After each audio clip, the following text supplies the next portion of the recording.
கருப்பு தோல் உளுந்து 50 கிராம், புழுங்கல் அரிசி 50 கிராம். கடாயை அடுப்பில் வச்சு உளுந்தை நல்லா வறுத்துக்கலாம். அது டப் டப்புன்னு வெடிக்கும், நல்லா வாசம் வரும்.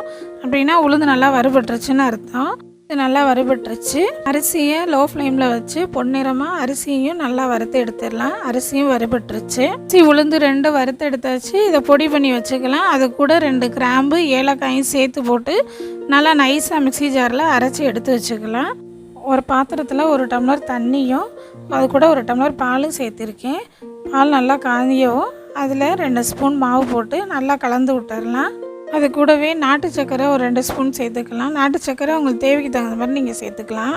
ஆனால் உளுந்தங்கஞ்சி ரெடி. உளுந்தங்கஞ்சி சூப்பராக ரெடி ஆயிடுச்சு. குழந்தைங்கள்லேருந்து பெரியவங்க வரைய எல்லாருமே குடிக்கலாம். குழந்தைங்கள்லாம் டீ காஃபி குடிக்க மாட்டேங்கிறாங்க. அவங்களுக்காக இந்த கஞ்சி செஞ்சு கொடுத்தீங்கன்னா விரும்பி குடிப்பாங்க. உடம்புக்கு நல்லா ஆரோக்கியமாக இருக்கும். தேங்க்ஸ் ஃபார் வாட்சிங்.